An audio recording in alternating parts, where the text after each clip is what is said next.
Hi everyone, welcome to Thoroughbred Times on the Scene. I'm Tom Law. We have arrived in Louisville, getting ready for the Breeders' Cup World Championships. Monday morning, kind of a quiet morning out here today, although the probable Breeders' Cup Classic favorite, or at least second choice, Havre de Grace, worked this morning, 5 furlongs, 102. Gabriel Saez was aboard. Trainer Larry Jones happy with the work. Gabriel Saez was happy with the work. Owner Rick Porter out here as well. Lots of Breeders' Cup horses on the grounds, obviously only just a few days away. Today is Monday. Today is entry day, so we're going to have a lot of news later in the day from the post position draw just after lunchtime. Going to draw all 15 World Championship races today. We are going to be here all week for coverage leading up to the Breeders' Cup World Championships. 6 races on Friday, 9 races on Saturday. Going to be a great week. Looking forward to giving you all the latest news, features, everything leading up to the Breeders' Cup World Championships.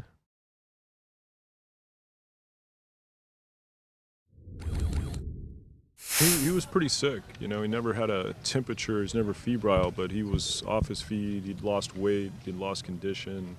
His coat was gone. You know, he didn't look well at all. And so before we diagnosed it, we had no idea what it was. You know, could have been cancer for all we knew. I mean, he looked like that kind. So, you know, now he's back and looks great and 200 pounds heavier, and you know, so I think, you know, when you look at him now, it makes you realize how bad he truly looked at that time. Did you think you maybe lost him for the entire season? Honestly, we didn't know if we'd lost him for good. You know, I mean, it was that bad.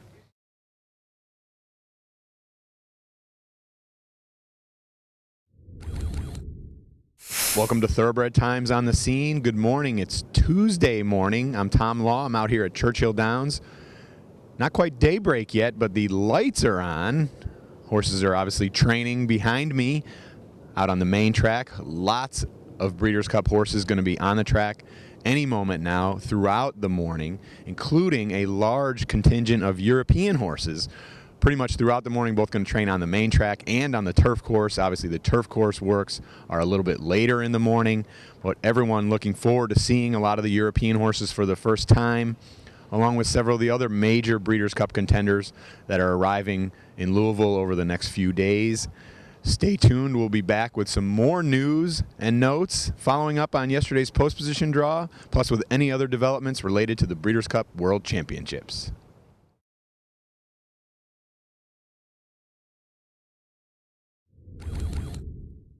Well, we were forced to give him a little bit of time after the Florida Derby, and it looks like, you know, he had a month off on the farm. We got some problems sorted out that he had then. They were minor problems, and he's come back, and we've been lucky enough to get like 3 races in him, and you know, each race seems to be better and better. His allowance race in Saratoga was very good. He jumped back up in the Pennsylvania Derby, and it was a very good effort for him, and he's been training wonderfully ever since. He likes the racetrack. He's, you know, likes the weather. He's in his feed tub and doing very well, and I think we drew a good post for Saturday.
6.5. Now she's breaking it too.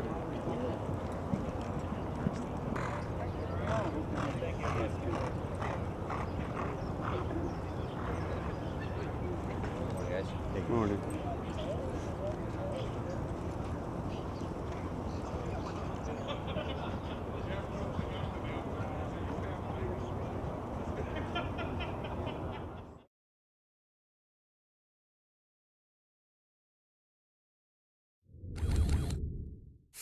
Welcome to Thoroughbred Times on the Scene. I'm Tom Law. I'm joined by one of the most prolific owners on the Breeders' Cup World Championships card.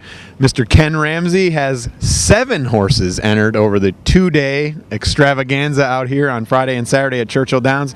Mr. Ramsey, talk a little bit about your horses. Talk maybe about, you are a gambling man. Talk about maybe some of the horses that you feel like have the best chances. Oh, I think gambling might be the wrong word. I started out as a gambler, then I graduated to speculator, now I'm an investor. So that's pretty in perspective. I would say probably Stephanie's Kitten has probably got the best opportunity, especially the jockey really loves the horse. John Velasquez, you know, normally rides for Todd Pletcher and chose to ride our horse. Makes me a little more confident.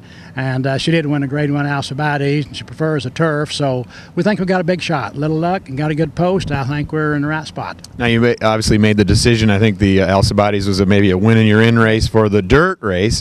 You obviously decided to go in the juvenile fillies turf race. Obviously, Kitten's Joy and her pedigree has a lot to do with that. Yes, it does. It's in the genes. Kitten's Joy is primarily run on the synthetic surface and the turf. We're trying to get some mares that doesn't have a single blade of grass in her pedigree to get me a Derby horse out of Kitten's Joy. He's done everything else, but yes, that's why we switched over. She's better on the turf. Now, just looking ahead to Saturday's card, you obviously have a horse as well in the Breeders' Cup Classic in Headache. Headache has certainly appeared in some Grade 1 races in the past. You know, a lot of people really liked him in the Whitney, including myself. I liked him in the Whitney. He looked like he was making a nice run at one point along the far turn and came up a little empty, but you have since rebounded, and he comes in a Classic off a pretty good race that a lot of people like. There's a lot of reasons why a horse turns in a poor performance. This horse absolutely refuses to run on the rail. And Minna was riding him that day, and he was told, whatever expense, keep him off the rail. But the way the race unfolded, he was on the rail, and he started slinging his head sideways all down the stretch and just quit running. He finally got him out, and he started back again, but too late. I think we'd have probably got third, no worse than fourth, had he had not been on the rail. This time we drew post 11. We may be a thorn between two roses, because on the outside is of us in the 12 hole is Uncle Mo, and on the inside is a great filly, Harvard de Grace. So I think we're going to be running at the end. I would not leave him out of the superfecta. Kitten's Joy as a sire has more offspring in this year's Breeders' Cup Championships than any other sire. Oh, well, another interesting factoid. Factoid.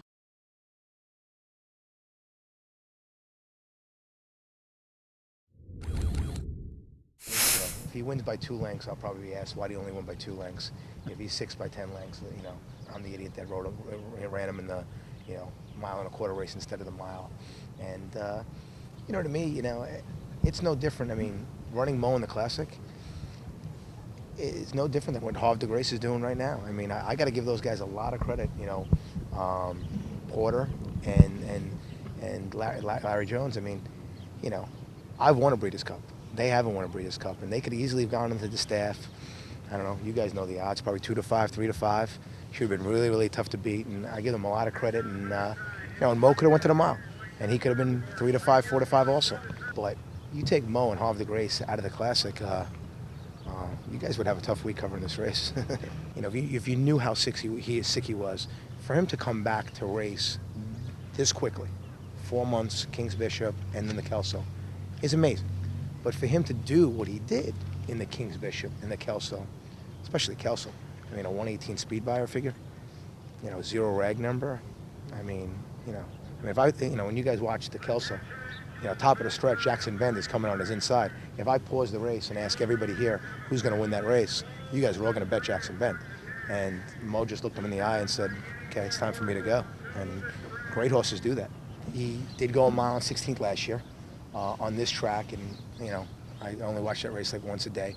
and he was pretty impressive. I mean, and that day, I mean, Zinyan Blaine was great, and Goldakova was awesome, but Mo was pretty incredible that day. I mean, that was, he's one of the top 2-year-olds of all time. I mean, he's in the top 5, no doubt. We can debate that all day long.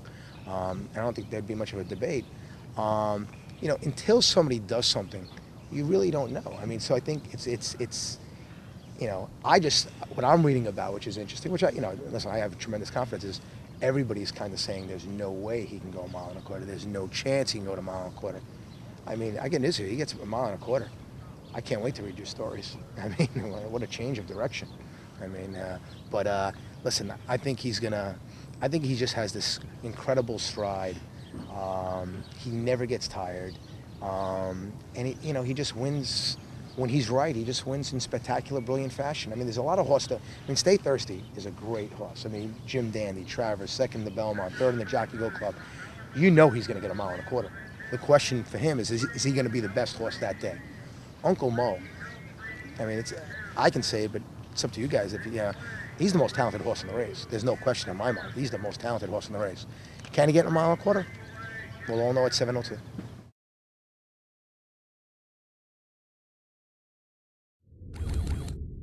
You still look at an Uncle Mo, who's a sensational horse. And, I mean, he's the morning line favorite. And there's so many good horses in there, and the filly's very interesting. So, it's a very, very unique classic, I think. And I don't disregard those Europeans. You never have to. I know they run on the grass, but you just can't. That one horse from Australia, and there's a lot. It's an interesting classic. I'm rooting for my horse. I got a horse in there, believe it or not. It's 50 to 1 or 40 to 1, but he's a live long shot. You can make excuses all the time for horses, but the main thing, I think he's got the rust off him. I think he's got a couple of races in him. Corey Nakatani's jockey, with his own admission, say he just lost contact with the field in the slop at Belmont in the Gold Cup, and I think he was if he was a good fourth like we thought he would be, you guys might be saying, hey, that wasn't a bad race, and he certainly ran good in the Derby, so that's the idea. He hadn't rode that week. Corey didn't ride. The agent Ron Anderson, took his 3 days. So I'm not saying that's an excuse, but you ride every day, you know what I'm saying? And somehow the following week he won 6 races. I missed it by a week. And he won 2 grade ones. So, I'm happy, and I have a good relationship with Corey, and he's happy. And the horse is really, really training unbelievable. So he may come back with his Derby race, and like I say, he's a live long shot. And that's how, like I tell everybody, that's what I've been doing most of my career. I can't look at statistics, or I can't look at certain things. I mean, if I did that, I don't think Birdstone would have beat Smarty Jones at 37 to 1.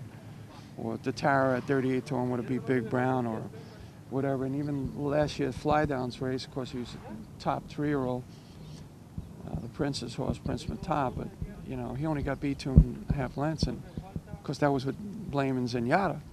Zenyatta and Blame, everybody. And, the first turn, Trevor Demon said, Fly Down takes up. The jockey came over on him. So we're always, this is the way we do things. I mean, I'm not making apologies to nobody. I mean, I got a long shot in the Classic. My owner's the same way. He likes to run. Bob LaPenta likes to run in these races, and that's it. So I don't know. To me, I think it's a blessing. No, I don't take shots. I mean, that's how I train, and I got something to back it up. I mean, I've done it the last decade. It's not that we haven't done this, you know what I mean? So we have done it before.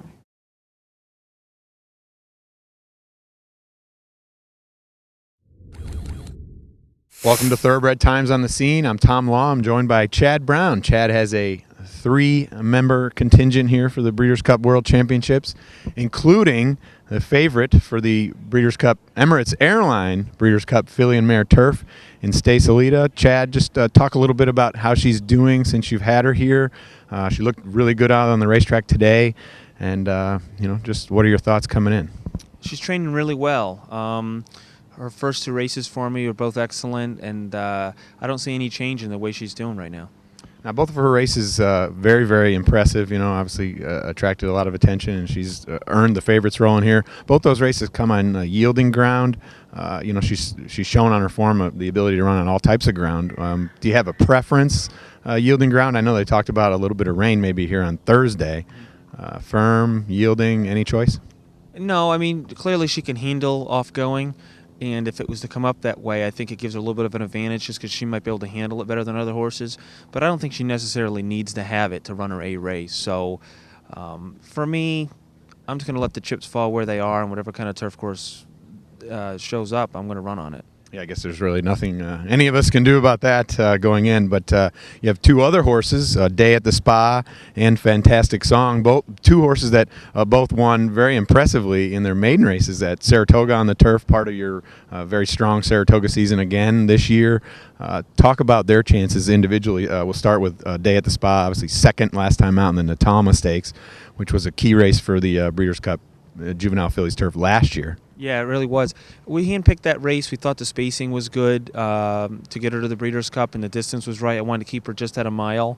And I was real happy with her race. She did a lot of the work up front and was still there at the end and almost pulled it off. I just see a filly that's growing and maturing and very intelligent, and she's handling everything very well. So I'm expecting her to continue to improve and run real well on Friday night. And obviously flattered a little bit in that race with Stephanie's Kitten, who was the third in the Natalma Stakes, comes back and wins the Darley Alcibiades. Yeah, it turned out to be a key race, it's been a good race to prep for the Breeders' Cup in the past, so we thought it was a good idea to run up there. And Fantastic Song, he was a horse that came from way out of it to win his maiden race in his debut. Then he comes back and runs in the stakes next time out. Talk about his performance in that race and going forward. In that race, he caught yielding turf and no pace. I think it really worked against him. And he still finished third. He wasn't beaten very far, but it really wasn't his preferred situation. So hopefully in Saturday for him, we get firm ground like we had in his debut at Saratoga, where he's so impressive, and a good pace to run at. I'd expect that horse to be farther back on Saturday than he was in the Pilgrim, and come with a big kick. All right, well, Chad Brown has 3 horses in on the 2-day Breeders' Cup card. We wish him the best of luck. Thanks a lot, Tom.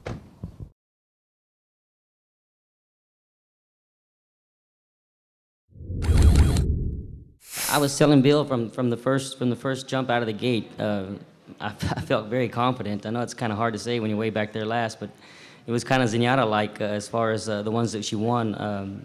He just felt confident. He was in a great rhythm. He was breathing. He was doing everything I asked him to do. And going into the far turn, he took a deep breath, and I knew I was loaded again. And like Bill said, he likes to run a mile and a half, so I went ahead and went wide. So he thought it was that mile and a half. Be blessed to win a Breeders' Cup, period, is just amazing. But to win these classics, to win the classic is just a step above. It's pretty incredible.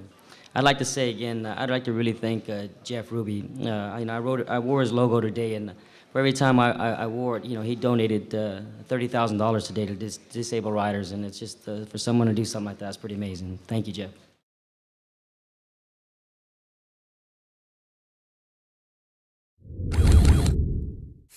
Welcome to Thoroughbred Times on the Scene. Hi, everyone. I'm Tom Law. I'm standing about a little past the crown of the racetrack here on the main track at Churchill Downs. Not quite in the path that Drosselmeyer took to his upset victory in the Breeders' Cup Classic a little more than an hour ago, but pretty close. I mean, Mike Smith kept him on the outside part of the racetrack all the way through the stretch, saved a lot of ground on both turns, and got the job done in the Breeders' Cup Classic this year. A year removed from losing a heartbreaker on Zenyatta, losing to Blame in last year's Breeders' Cup Classic. Mike Smith just a little over an hour ago in the interview room said it took him a long, long time to get over that loss. In fact, he said it took him until today to get over that loss. So he wins the Breeders' Cup Classic aboard Drosselmeyer, last year's Belmont Stakes winner, so you knew he was going to have the pedigree. Trainer Bill Mott caps a huge weekend. He wins the Ladies Classic on Friday night, and then the Breeders' Cup Classic on Saturday night. 15 races in the books here at Churchill Downs. Thoroughbred Times on the Scene has been here all week. Check out all the post-race interviews and the features throughout the week